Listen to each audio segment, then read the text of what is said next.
வணக்கம். நம்முடைய தமிழக வரலாற்றில் சுதந்திர குரல் எழுப்பிய பூலித்தேவனைப் போன்று வீரபாண்டிய கட்டபொம்மனும் தனிப்புகழை கொண்டவர். அவருடைய பெருமைகளை மறைக்கும் வண்ணம் பலர் தங்களுடைய கருத்துக்களை பதிவு செய்தார்கள். கட்டபொம்மன் ஒரு கொள்ளைக்காரன் என்றே ஒரு நூல் வந்தது அந்த காலத்தில். பிறகு மாப்போ சிவஞானம் போன்றவர்களும் மற்றவர்களும் மிகச்சிறப்பாக அதை ஆய்வு செய்து புத்தகமாக எழுதி திரைப்படமாக எடுக்கப்பட்ட பிறகு கட்டபொம்மனுடைய பெருமை உலகிற்கு தெரிந்தது.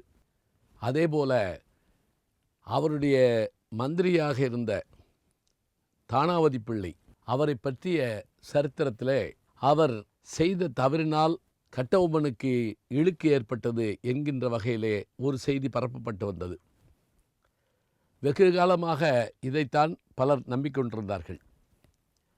ஆனால் எங்களுடைய குடும்ப நண்பரும் பேராசிரியரும் ஊமத்துறை பற்றிய ஆய்வினை செய்து முனைவர் பட்டம் பெற்றவருமாகிய நெல்லை பாளையங்கோட்டை ஜான்ஸ் கல்லூரியுடைய தமிழ்துறை தலைவராக விளங்கிய வே. மாணிக்கம் ஐயா அவர்கள் ஊமத்துறை பற்றிய புத்தகத்தை மிகச்சிறப்பாக எழுதியிருக்கிறார், வெளியிட்டிருக்கிறார். அதே போல அவர் தானாவதி பிள்ளையினுடைய வரலாற்றை கள ஆய்வு செய்து தேடி எடுத்து நாட்டுப்புற பாடல்கள், கதைப்பாடல்கள் மூலமாக இவருடைய வரலாற்றை சொல்லியிருக்கிறார். இந்த புத்தகத்தை படிக்க தொடங்கும் முன்பாக இதில் முன்னுரை எழுதியிருக்கக்கூடிய திருமிகு வெங்கடாஜலபதி அவர்கள் நல்ல முன்னுரை தந்ததோடு ஒரு வார்த்தையும் சொல்லியிருக்கிறார். அதாவது, தானாவதி பிள்ளையினுடைய வரலாற்றை எழுதியிருக்கக்கூடிய பேராசிரியர் மாணிக்கம் அந்த ஜாதியை சேர்ந்தவர் இல்லை என்ற ஒரு குறிப்பை தருகிறார். என்னால் ஜாதி அபிமானத்தில் அவர் எழுதிவிட்டார் என்று பிறர் கருதக்கூடாது என்று அவர் சொல்லியிருப்பதே ஒரு ஆச்சரியமான ஒரு செய்தி. அப்படி என்றால் பேராசிரியர் மாணிக்கம் அவர்கள் எத்தனை முயற்சி எடுத்து முயன்று ஒரு பக்கம் மக்களுடைய நாட்டார் வழக்காற்றியல் கதைகளில் பாடல்களில் இருக்கக்கூடிய செய்திகளை எடுத்து கள ஆய்வில் இறங்கி இந்த செய்தியை தந்திருக்க வேண்டும். தானாவதி பிள்ளை எத்தகைய பெருமை மிகுந்தவர். 3 தலைமுறைகளாக அவர்கள் கட்டபொம்மனுடைய தாத்தா, அப்பா, அவர் என்று அந்த 3 தலைமுறைகளாக அவர்கள் மந்திரிகளாக இருக்கிறார்கள்.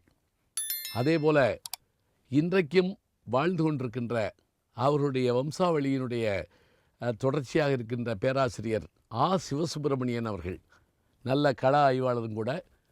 பரமேஸ்வரன் போன்ற மிகச்சிறந்த கள ஆய்வாளர். அவரை பேட்டி எடுத்து இந்த புத்தகத்தினுடைய பின்பகுதியில் இணைத்திருக்கிறார் மாணிக்கம் ஐயா அவர்கள். இவையெல்லாம் நமக்கு தெரிந்த செய்திகள்.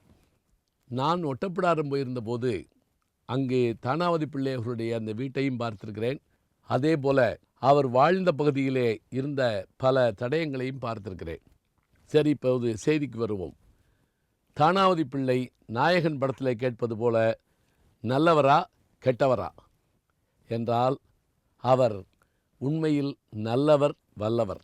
இதுதான் நமக்கு இந்த நூல் தருகின்ற செய்தி. அதிலும் குறிப்பாக கட்டபொம்மனுடைய எல்லா வகையான வளர்ச்சிக்கும் பின்னணியில் இருந்தது தானாவதி பிள்ளை அவர்கள்தான். அப்படி இருந்த தானாவதி பிள்ளையின் மீது களங்கம் சுமத்தப்பட்டது எப்போது என்றால், சாக்சன் துறை கட்டபொம்மனை பேட்டிக்கு அழைக்கிற போது பல்வேறு ஊர்களுக்கு வரச் செய்து அவரை அழைக்கிறான். அப்போதெல்லாம் அவருக்கு அவமானம் ஏற்பட்டு விடாமலும் அதே நேரத்தில் அவருக்கு ஏதேனும் உயிருக்கு ஆபத்து வந்து விடாமலும் இருப்பதற்கு தானாவதி பிள்ளை பெருமுயற்சி எடுக்கிறார். கடைசியாக பல்வேறு இடங்களை சுற்றிய பிறகு ராமநாதபுரம் ராமலிங்க விலாசத்தில் பேட்டி கொடுக்கறதுக்கு சம்மதிக்கிறான் அந்த துரை. அங்கு அந்த பேட்டி நடக்கிறது. இதை நாம் வீரபாண்டிய கட்டபொம்மனிலே பார்த்திருப்போம். நீர்தான் வீரபாண்டிய கட்டபொம்மன் என்பவரா, நீர்தான் ஜாக்சன் துரை என்பவரா என்று அந்த பேட்டி தொடங்கும். அதுதான் வரி, வட்டி, கிஸ்தி என்ற ஒரு நீண்ட வசனமெல்லாம் வரும். இந்த செயல்பாடுகள் நடந்து கொண்டிருந்த போது கட்டபொம்மனை கைது செய்து விடுவார்கள் என்பதை தெரிந்து கொண்ட தானாவதி பிள்ளை கண் அசைவின் மூலமாக அவருக்கு சாடை காட்டி அங்கிருந்து நழுவி செல்லுமாறு சொல்லுகிறார். யாருக்கு? கட்டபொம்மனுக்கு. அதே போல கட்டபொம்மன் இதோ வந்து விடுகிறேன் என்று சொல்லி முதல் தளத்திலிருந்து கீழே இறங்கி வர கீழே பெரும் படையோடு யுத்தம் நடக்கிறது. அப்போது அந்த யுத்தத்திலே அவர்களெல்லாம் அங்கிருந்த ஆங்கிலேய வீரர்களை கொன்றுவிட்டு அதிலே முக்கியமான ஒரு ஆங்கில தளபதியும் கொன்றுவிட்டு அவர்கள் புறப்பட்டு செல்கிறார்கள். அப்போதுதான் தானாவதி பிள்ளை கைது செய்யப்படுகிறார். பிறகு கைது செய்யப்பட்ட பிறகு பேச்சுவார்த்தைகள் எல்லாம் நடக்கின்றன. மீண்டு வருகிறார்.